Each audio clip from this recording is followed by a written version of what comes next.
Hey everybody, welcome to another episode. Today we're lucky to be joined by Ankur Verma, who is a doctor who lives in New Delhi, India, and is an emergency medicine specialist as well as a carnivore.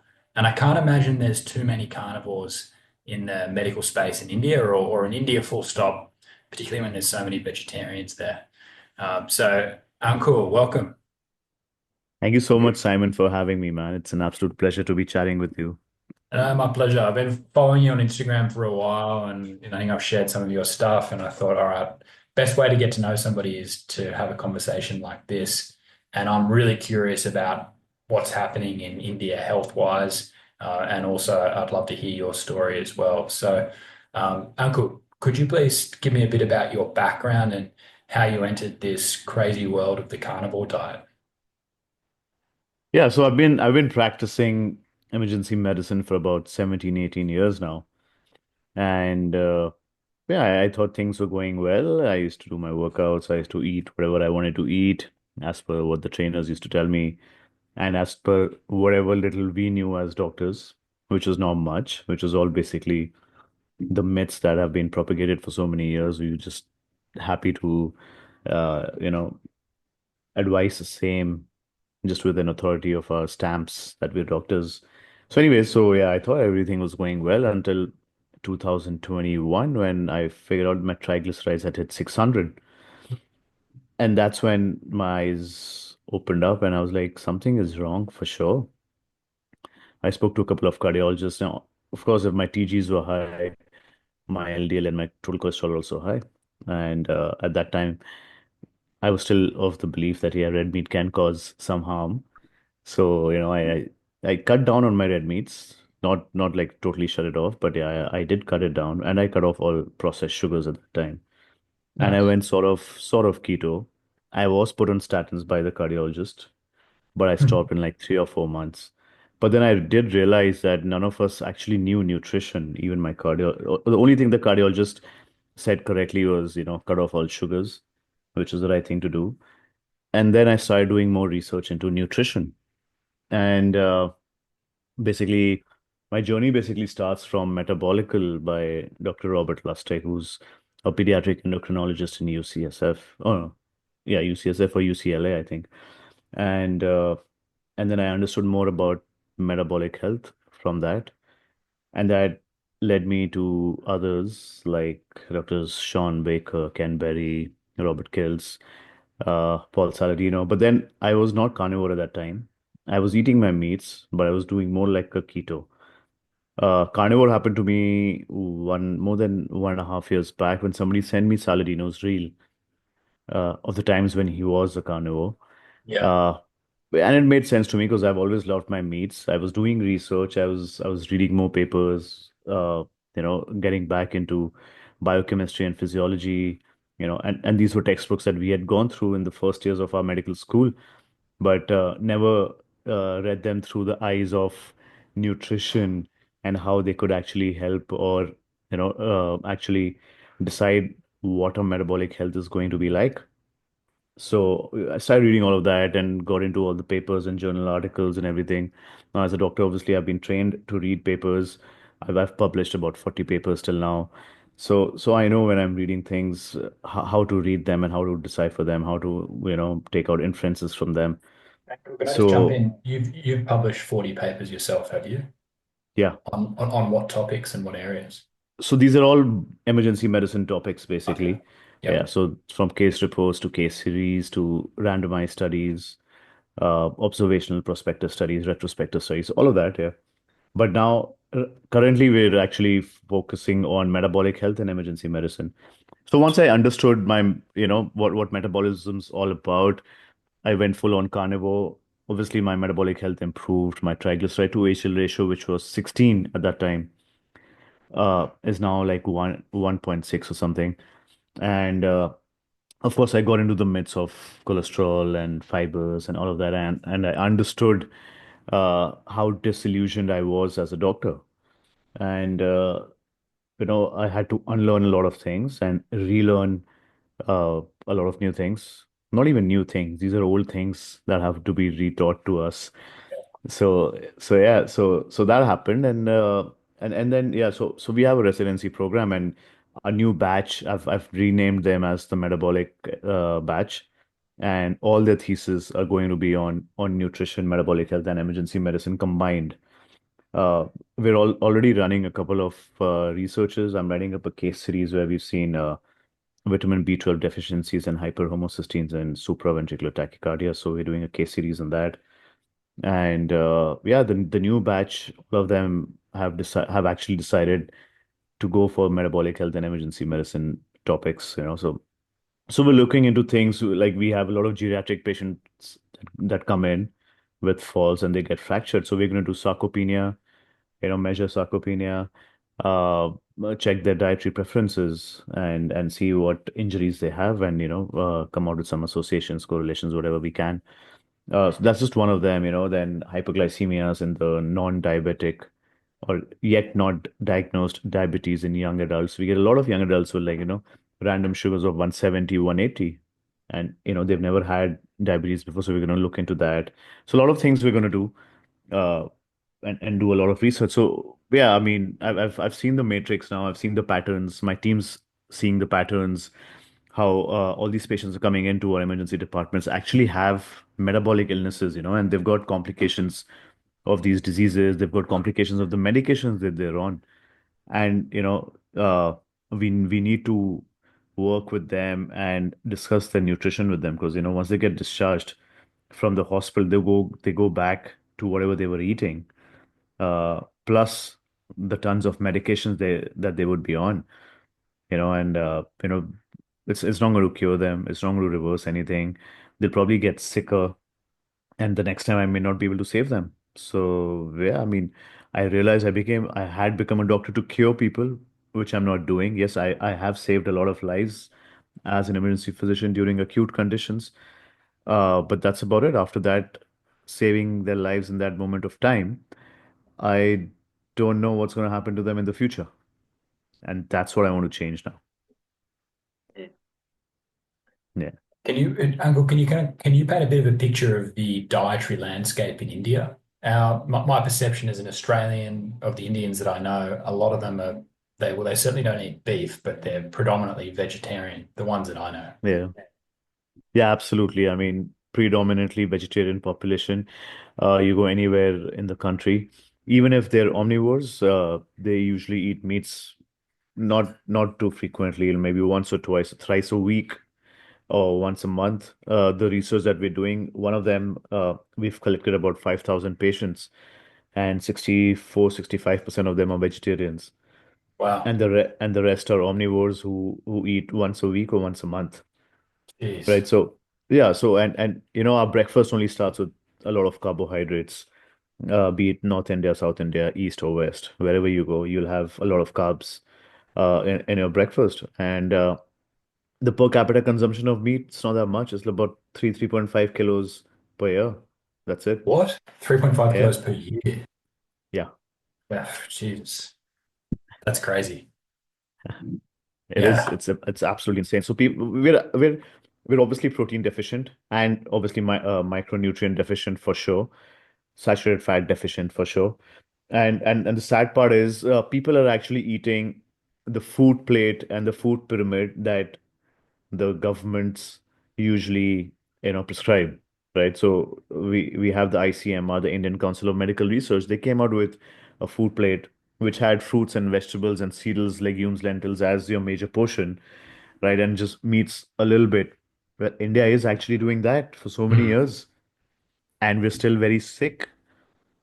So obviously that's not working, and you're still, promoting that same diet in people, Yeah. which is not right. They've got it wrong for sure. Mm. They need to see where we're lagging, and that's in the proteins and the saturated fats. Is there a religious or cultural ideology that prevents Indian people from either eating meat or specifically beef? So there are some which don't eat meats because of religious reasons. Yeah. There are some states in the country that do eat beef, like the south of India. They eat beef, and even I think Far East India, they eat beef. Uh, Now, obviously, it can become controversial, but I've read a few books where it it's clearly written that the people who shun off beef because of religious reasons used to eat beef earlier, and once they saw that the untouchables were eating beef, they said, it's below us to eat the same food, So they said, okay, fine, no, beef should not be eaten by this particular sect of Hindus. And the book that I've been reading, the couple of books that I've been reading, has actually been written by the man who wrote the Constitution of India. And he's a Interesting. big historian, right? So I'm pretty sure if he's done his research into it and written those, I'm going to believe that. So, it's a pretty good book. It's called The Untouchables, and he's written a lot about how Indians used to eat beef, how Hindus used to eat beef. He's also mentioned a few a few sects from the Vedas where it's written that yes, cows are sacred. It's so sacred that you should actually feed them to your guests, who are also very sacred. So yeah, I think it's how people want to make inferences out of that and take whatever they want to take out of that, and everybody's got their own opinions. Uh, but even then, we've still got a lot of meats in India available. We've got a lot of pork, we've got a lot of lamb and goat and chicken and eggs, seafood. All of this is available to us, but people still don't eat it. And a few of them actually obviously have this notion that meats can be bad for you. Yeah.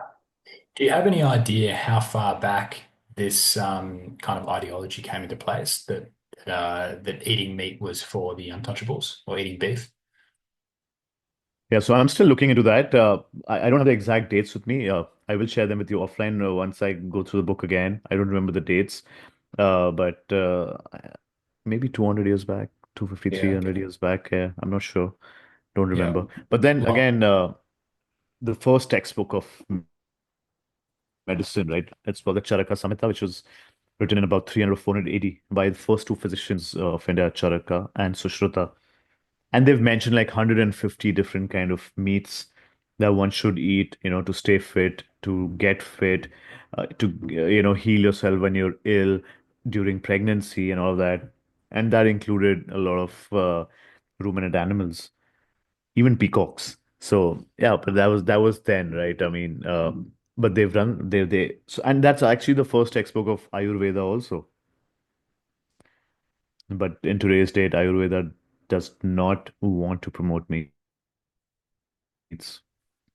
So yeah. yeah, I mean, it's kind of, I don't know. I mean, it's kind of screwed as to when this whole notion that Indians were always vegetarians came in, uh, or that we should eat only vegetarian food and all that. Even the Aryan civilization, that we're descendants of the Aryan civilization, uh, and from the Indus Valley civilizations. And when their pottery were actually, analyzed, biochemical analysis were done, their pottery had a lot of beef in it. Right. Yeah, Yeah. all I the mean, potteries on the crockeries, all of that, all the food bowls and stuff had a lot of beef in it. But yeah, I mean, interesting. yeah, I mean, those who don't want to eat beef, it's okay. It's not. I'm not saying that you need to have beef, especially in India, but you do have the options, like I mentioned. You have a lot of pork, mutton, lambs to eat, and one should eat them. But it's not happening. Yeah, Yeah, I mean, it doesn't take long for something to be beyond living memory. And so, if you say that Indians have been potentially been vegetarian for 200 years, well, that's obviously a longer period than anyone who's alive right now. And that's many generations ago. And so it just becomes ingrained in your society and also us looking at India. Our perception is, oh, Indians have always been vegetarians.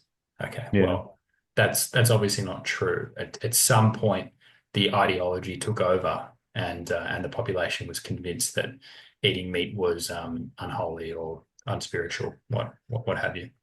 So, Ankur, can yeah. you can you personally source beef for yourself? Do you eat beef?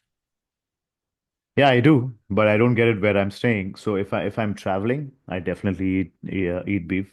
When I went to Australia, that was the only thing that I was eating. Whenever I'm traveling abroad, I love to eat my beef. Uh, so there are a few, like I told you, a few states in India actually serve beef. They have beef. So when I went to Chennai, which is southern India, I had quite a bit of beef over there. Goa, you must have heard of Goa, right? Yep. So yeah, Goa has a lot of beef. So that's what I eat, beef. Yeah, nice. And what's it been like for you being a carnivore doctor in India? I can't imagine there's too many of you kicking around. Yeah. There are a few carnivores, but not too many carnivore doctors. Uh, but yeah, I mean the thing is that I've been quite vocal about it in my own institute.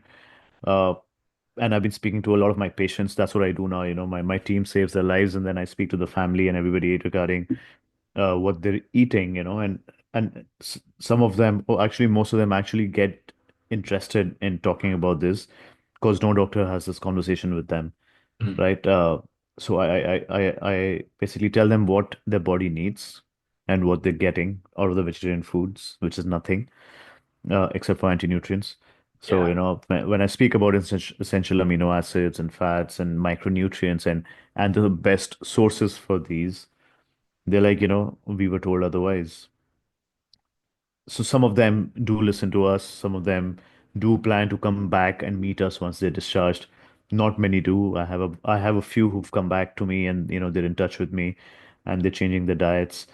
But yeah, I mean, at least that seed does get planted, that there's somebody who's saying what others do not and is actually saying something which is against ideologies.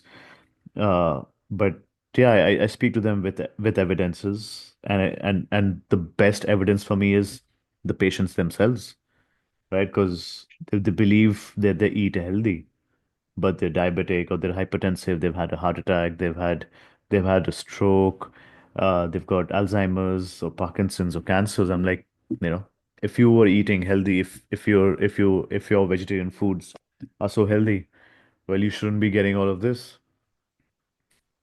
And that does strike a chord with some of them. But then some of them are basically, I had one who had SLE, and she's a pure vegetarian, doesn't even have onions and garlic and all that. And she's like, I'd rather die than eat meat. I'm like, that's your choice, I mean, can't help it. But yeah. Interesting. And what's the general health of the Indian population? It's not good. It's not good. I don't know why people have this notion that India is a very healthy country. Mm. And it's not just India. It's across the world.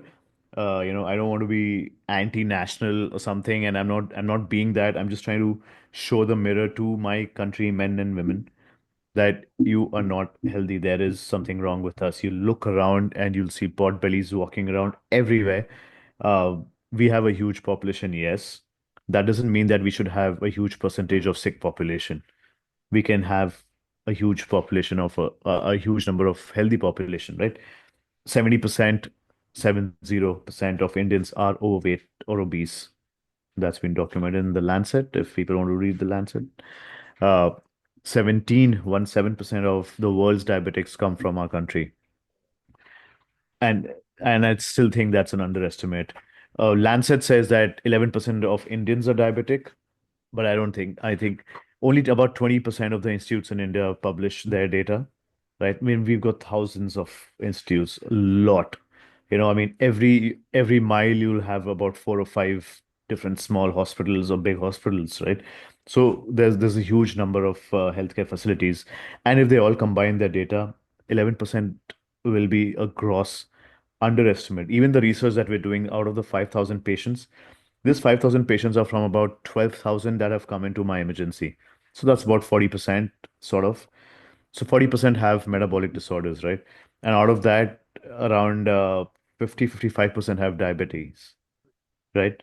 So that's about 22% who've entered into our study who have diabetes. Then there are those who did not want to get into the study, right?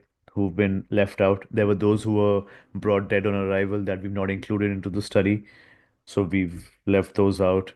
And then there were some that my team could not, collect data from because they were busy for whatever reasons.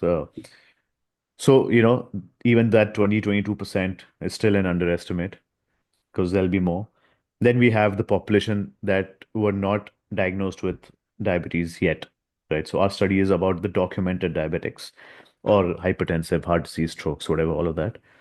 Then there are the ones who have not been diagnosed or could be pre-diabetic, right? So you can do the maths. 11% is nothing. I'm pretty sure 30 to 35% at least are diabetic. At least. Yeah. Absolutely. That's what a diet that is essentially just carbs and a little bit of fat from something like ghee Yeah. and predominant basically no protein will do to you. Absolutely. Yeah. Predominantly carbs and fiber. Yeah. Oh, yeah. Yeah. And Ankur, what's been your personal health journey again? And how long have you been carnivore for? So I went carnivore April 2023. Okay. Wow. Yeah. Okay. Yeah. So it's been a while now. I've seen a lot of changes. Yeah. Like I told you, my TG to HDL ratio obviously got much, much better. That's the only marker because before that, I didn't know about fasting insulin and stuff. But now my fasting insulin, whenever I get it done every 6 months, it's like 3.5, which is really low, which is optimum. All my other markers are fine. I'm happy with my cholesterol levels. It's like about 330, 340. My LDL's the 200s. So I'm happy about that. Uh, the other health-wise, I'm definitely stronger, got more stamina. My GERD symptoms have disappeared. No heartburns at all. My muscle soreness post-workouts have reduced a lot. My sleep is much better. My libido is much better. Uh, and then, you have these small aches, pains, and all of that. They've disappeared. I know I've got more lean muscle now. I lost about 23 kilos Oh, in that's about, awesome. yeah, yeah. I lost about 23 kilos and, just 1 or 2 kgs up and down keeps happening. That's okay. Depending on how I'm working out and what I'm eating and stuff. So, yeah. And I don't think I ever had brain fog, but I know that I can do a lot more multitasking now. And as emergency physicians, we're actually trained to multitask. Uh, I can do much more of that now. Absolutely. And yeah, I think I'm doing well. I see changes in my bodies, and everybody does that, right? It's difficult to document that because it's Yeah. also very subjective. But then I know when I look at myself in the mirror, what are the changes that I've noted or I see, when I was maybe omnivore or when I was, a little fatter than what I am right now. And I would like to believe I'm not fat anymore. But yeah, but it's the individual themselves who can see those, even if there's a subtle change, in a muscle fiber or muscle striation, you see a vein popping out, you see some muscles, the striations coming out, those subtle changes. It's just you as an individual who can note that. Others may not. Yeah. I mean, I went on your Instagram page and I can see photos of you from before you went carnivore and to now. And it's like almost a completely different person. You can really see those 23 kilos of fat that you've lost. It's a Yeah, huge difference. absolutely. Yeah, yeah. Ankur, do you know of any other carnivores in India? Have you got a bit of a community over there? Yeah, we do actually. So there's Mehak in Bombay. She goes by the name of the Indian Carnivore. Cool. There's another doctor, Dr. Varshita. She's a surgical resident. I had her on my podcast, and she's doing really well. She reversed her PCOS and her obesity, good plantar fasciitis and stuff. And yeah, she's got quite the following on Instagram. So she's another carnivore doctor that I know. Nice. Then there's a radiologist somewhere close to me who's also she was a carnivore. She's added some carbs back because she feels she needs that pre-workout or something, which is okay, I think, given her age. So that's that. And then there are a lot of non-medicos who are carnivores. So there's Ira who had some autoimmune kidney disorders, and she was told that she needs a transplant and all, but she reversed all of that through carnivore. She was on Anthony Chaffee's channel also. Uh, yeah. So and so there's this. another group called D Life, which is basically low carb, high fat community, and they're doing really well. They've got the highest CPD points in the world for their online courses, and a lot of people are getting trained on under them, including some doctors, which is really nice to see. And I was happy that I had this effect on a few doctors. So I've given my talk on metabolic health in emergency medicine three times in three different emergency medicine conferences this year. And there are about three or four doctors who've actually come up to me and said, we've gone carnivore after seeing you. They're losing weight, their eyesight's become better, they're feeling better. So I'm happy that, doctors are, getting it, understanding it, and practicing it. So once they see the changes in themselves, I'm pretty sure they'll start prescribing that to their own patients also. Uh, Yeah. yeah, one of my juniors, she's a consultant now in another city, and she saw my interview with Caroline, which was on Instagram recently, and she used that and whatever she's learned from me for a couple of her patients, and they were really happy that somebody spoke to them about nutrition. And she's got them to start eating eggs and chicken at least, even if they're going to hide it from society and have it.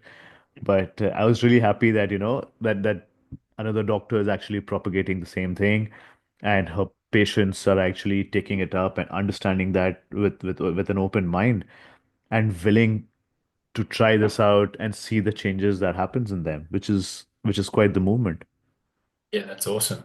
Are you getting much pushback from the medical establishment for encouraging them to eat against the food guidelines? No, not yet, not Oh, yet, that's good. because I mean, even in my hospital, if somebody has a conversation with me, I speak through the evidences that are there, Love it. probably, and add some logical reasoning to it. Like I've had a few conversations with cardiologists, like if a heart attack patient comes in and he's like 21, 22 years old, I tell them to send a lipid profile for sure. And I also tell them to send his B12 and homocysteine because I know he's a vegetarian. And then I've had conversations with them where I tell them that, you're going to put him on statins, but it's not his lipid profile that causes heart attack, right? Because his lipid profiles come out to be normal or low. But his B12 is also low and his homocysteines are like in the 150s, 160, which is like a direct indicator of cardiovascular disease. And I have conversations with them. What do you think should be done? Why are you putting him on statins? Why not give him things to eat which will be helpful for him, which will increase his cholesterol levels and increase his B12 levels? And there are a few neurologists who've actually understood that. I mean, they've been seeing my content and they've actually come up to me and they've said that, we don't like to start high dose statins in our acute stroke patients, but they still have to do that because it's in the guidelines. And if they don't do what the guidelines say, somebody can easily sue them, even if it will not harm the patient. There's always people who want to sue doctors, right? So I mean, they can always tell the patient, oh, this doctor's trying to kill you, he didn't put you on statins because that's what the guidelines say. So they have to do that. But and the guidelines don't even ask us to check the lipid profiles, be it for an acute MI, which is a heart attack, or an acute stroke. We don't need to check the lipid profiles, we just need to start them on high dose statins and discharge them on statins. Which doesn't make sense. You see this nutritional approach fitting in with your emergency practice? I'm sorry, you broke out. Sorry. How do you see this metabolic health or proper nutrition approach fitting in with your role as an emergency doctor? Because Yeah. I assume that emergency doctors generally it's literally it's an emergency. You're sewing somebody up, or you're saving their life. But then how do you incorporate the lifestyle into that conversation? So yeah, I mean, emergency medicine physicians are actually closest to the community. We advocate a lot for our patients, be it trying to get them admitted into the wards or the ICUs or trying to push them to the ORs on time and stuff. Uh, so like I told you earlier, my conversation with them starts off after their lives been saved, or, but not everybody requires their lives to be saved. I mean, we have different priority patients that come in. Uh, so the stabler ones who have comorbid conditions, I go up to the family and just speak regarding nutrition. And most of them do get intrigued because nobody speaks to them regarding this. and nobody tells them to eat red meats. Most of them know you should not eat red meats or you should not have egg yolks because that's what they've been told by the nutritionists or dietitians or even doctors. So, it does start off, I do like a two-pager with them regarding whatever's required, not required. My team shares my Instagram handle with them, my podcast with them. Nice. And since we're doing the research, right? So they're asked, and that research is not just like a one question thing that are you a vegetarian or a non-vegetarian? It's a 32 question questionnaire, right? So it starts from the dietary preferences, vegan, vegetarian, omnivore, carnivore, pescatarian, all of that. And if you're not a vegan or a vegetarian, how frequently do you eat your meats or eggs or fish? How frequently do you eat rotis and chapatis and breads and rice? Or even if you're eating your meats, do you have them along with your carbohydrates? Which is yes for all of them, because even I used to do that. Then we've got alcohol, smoking, exercise, the oils they use, the Nova processed food groups. So all of Yeah. that, yeah. So we're getting all of that so that we take care of all the confounders and everything. And I mean, like I've told you, 62% or 63% are pure vegetarians, and the rest eat meats once or twice a week, once or twice a month.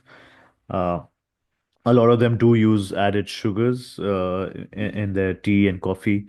Uh, and Yeah, carbohydrates, even if you're an omnivore or a pescatarian, they eat a lot of carbohydrates. So, yeah, so once we get that questionnaire done with the patient, they're half aware that, something's going on with us, and they want to know more, which actually helps. Yeah, Nice. I feel like there's a massive opportunity in India because you've got, I don't know if it's the biggest population in the world, but it's either the biggest it or is. it's the biggest population Yeah. in the world. It's arguably the sickest population in the world. And the diet is Along complete. with the US, I think. Yeah. Yeah, okay, yeah. Yeah. Won't leave the US out of this. Yeah. And the diet is completely upside down. And there's a simple fix. Yeah. Can you, how are you? I mean, you're already making a difference, but do you think there's a way to turn the tide on a mass scale in India? Yeah, I mean, we just have to keep trying, man. I mean, I'm trying to get into, the mainstream media. If that happens and somebody from the Yeah. mainstream media actually understands what I'm talking about or what we're talking about as a community, and we can start doing. I'm not telling people stop your medications. No. You will, or your primary physician will have to stop them if you fix your health, right? uh, they won't have any options. I'm not saying that don't go for your allopathies, don't go for your doctor checkups. I'm not against that. Uh, but and then the doctor's not doing anything wrong. It's because they've been taught what they've been taught, and they have to do that, right? Like I told you that they have to follow the guidelines, or they might get sued. So but you have the luxury in our country, especially Southeast Asia and South Asia, where you can get prescriptions from anybody at any given point of time, like over the 7 days of a week. You can visit seven different doctors and get seven different prescriptions, right? And as doctors, we are allowed to give lifestyle advice, right?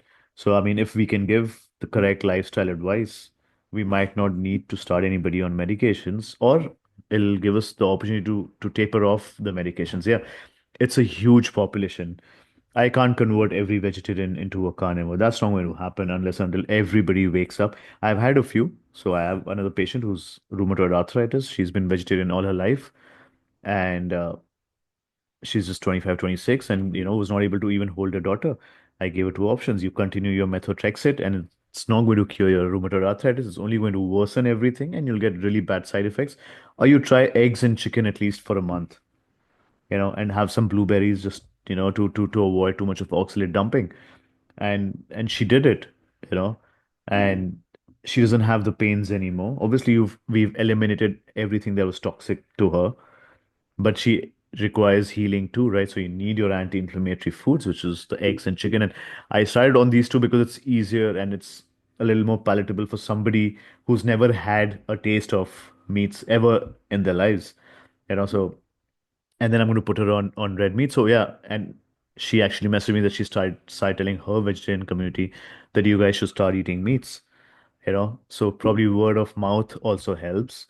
And there are a lot of carnivore coaches that are coming up in India. So I'm pretty sure that it's going to take time, but yeah, we can actually change. Yeah. Oh, that's awesome. Yeah, I'm confident they can, that India can change. And yeah, it sounds like you're doing amazing work there, Ankur, and you're a great role model for everybody. Is Yeah, there anything thanks, that you man. want Yeah. to is there anything you want to let people know or anything you want to leave the pod with? There's another thing. So I spoke to Dr. Sean O'Mara, right? And Yep. visceral fat is something that's really important. And I've been experimenting with that on my team, and I showed their visceral fats to them.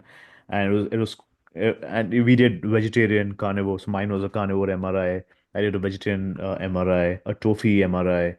Uh, and then we had the omnivores and the junk food MRIs, and they could all see Tofu the is thin on the thin outside, fat on the outside, inside. fat inside. Yeah, yeah. Sorry. So, and they could all see the differences, right? And visceral fat is actually associated with every disease that you can think of, and it is an independent marker of sudden cardiac deaths, right? We get a lot of patients who have a sudden cardiac death, like 20, 25, 30, and people think, oh, this guy was too young to die. What happened? Well, never checked his visceral fat, you know. So your visceral fat will come first, and then you'll start seeing derangements in your blood work later on, right? So, you know, that's something that can be easily worked out because everybody gets a scan sometime in their lives, right? And it's very easy to diagnose it, but they're never reported because again, radiologists are not trained for that. It's not their fault, but they've never been trained for that, and it's not that difficult to actually see it. Uh, so that's another thing that I'm focusing on. I spoke to a few patients also who had to get CT scans done for whatever causes that they came in with, and I saw their visceral fat. That's what I'm seeing on the CTs and MRIs now. You know, forget the strokes, forget the trauma. You know, Yeah. Show me your yeah. visceral fat. Yeah. Yeah, so I'm seeing the visceral fat. I'm like, okay, fine. You need to remove this and you heal faster and you will never have this stroke again or something else again or any other future diseases or disorders and sometimes they're up for it because again nobody's spoken to them about this, you know. So that's important. Yeah, so I mean if people want to follow me, I mean I've got my podcast which is called the Desi EM project. Desi is basically we call ourselves Desis in the US. So yeah, the Desi EM, which is Emergency Medicine Project. That's my podcast, and yeah, you have my Instagram handle, which is thecarnivore.ep. I'll put it all in the description. Yeah, Nice. All right, Anka, that was great fun. And thanks for giving me a bit of an insight into your life and what's going on in India. Yeah, big challenge ahead of you, but you're already making strides. I yeah. like it. Thanks so much. Yeah, thanks so much, Simon, man, for having me over. It's been an absolute pleasure to have this conversation with you. Yeah, and your Instagram channel is amazing, man. How to Carnivore. Yeah, Oh, it's thank you. fantastic. Appreciate Yeah, that. love it. Yeah, Thanks, Ankur. All right, I'll chat to you cheers, again man. Yeah, soon. yeah. Cheers. Thanks.